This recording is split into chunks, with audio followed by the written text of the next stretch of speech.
भगवान राम के 3 भाई थे। तीनों भाइयों में राम के सबसे प्रिय थे लक्ष्मण। लक्ष्मण भी राम का बहुत आदर करते थे, इसलिए जब भगवान राम वनवास के लिए जाने लगे तो लक्ष्मण भी हट करके राम के साथ वन गए। लक्ष्मण ने हर सुख दुख में भगवान राम का साथ दिया। इसके बाद भी एक बार लक्ष्मण जी से एक छोटी सी गलती हो गई तो भगवान राम ने उन्हें मृत्युदंड दे दिया। भगवान राम की आज्ञा का पालन करते हुए लक्ष्मण जी ने जल समाधि ले ली। सवाल उठता है कि न्यायप्रिय और भक्तवत्सल कहलाने वाले राम ने आखिर अपने प्राणप्रिय भाई को उनकी छोटी सी गलती पर प्राणदंड क्यों दिया, और वह गलती क्या थी जिसने भगवान राम को ऐसी कठोर सजा देने के लिए विवश कर दिया था। यमराज ये जानते थे कि भगवान की इच्छा के ना भगवान न तो स्वयं शरीर का त्याग करेंगे और न शेषनाग के अंशावतार लक्ष्मण जी। ऐसे में यमराज ने एक चाल चली। एक न यमराज सी विषय पर बात करने भगवान राम के पास आ पहुंचे। भगवान राम ने जब यमराज से आने का कारण पूछा तो यमराज ने कहा कि आपसे कुछ जरूरी बातें करनी है। भगवान राम यमराज को अपने कक्ष में ले गए। यमराज ने कहा कि मैं चाहता हूं कि जब तक मेरी और आपकी बात हो उस बीच कोई इस कक्ष में नहीं आए। यमराज ने अपनी बात को आगे बढ़ाते हुए कहा कि अगर कोई बीच में आ जाता है तो आप उसे मृत्युदंड देंगे।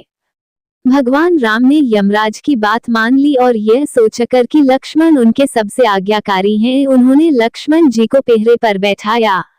यमराज और राम जी की बात जब चल रही थी उसी समय दुर्वासा ऋषि अयोध्या पहुंच गए और राम जी से तुरंत मिलने की इच्छा जताई। लक्ष्मण जी ने कहा कि भगवान राम अभी यमराज के साथ शेष चर्चा कर रहे हैं। भगवान की आज्ञा है कि जब तक उनकी बात समाप्त नहीं हो जाए कोई उनके कक्ष में नहीं आए। ये आपसे अनुरोध है कि आप कुछ समय प्रतीक्षा करें। ऋषि दुर्वासा लक्ष्मण जी की बातों से तह हो गए और कहा कि अभी जाकर राम से कहो कि मैं उनसे मिलना चाहता हूं, अन्यथा मैं पूरी अयोध्या को नष्ट होने का शाप दे दूंगा। लक्ष्मण जी ने सोचा कि उनके प्राणों से का महत्व उनके राज्य और उसकी जनता का है। अपने प्राणों का मोह छोड़कर लक्ष्मण जी भगवान राम के कक्ष में चले गए। भगवान राम लक्ष्मण को सामने देखकर हैरान और परेशान हो गए। भगवान राम ने लक्ष्मण से पूछा कि यह जानते हुए भी कि इस समय कक्ष में प्रवेश करने वाले को मृत्युदंड दिया जाएगा, तुम मेरे कक्ष में क्यों आए हो? लक्ष्मण जी ने कहा कि दुर्वासा ऋषि आपसे अभी मिलना चाहते हैं। उनके हठ के कारण मुझे अभी कक्ष में आना पड़ा है। राम जी यमराज से अपनी बात पूरी करके जल्दी से ऋषि दुर्वासा से अलने पहुंचे।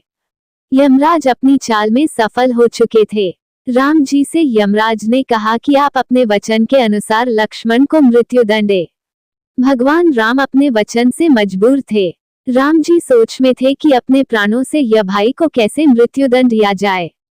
राम जी ने अपने गुरु वशिष्ठ जी से इस विषय में बात की तो गुरु ने बताया कि अपनों का त्याग मृत्युदंड के समान ही होता है। आप लक्ष्मण को अपने से दूर करें, यह उनके मृत्युदंड के बराबर ही सजा होगी।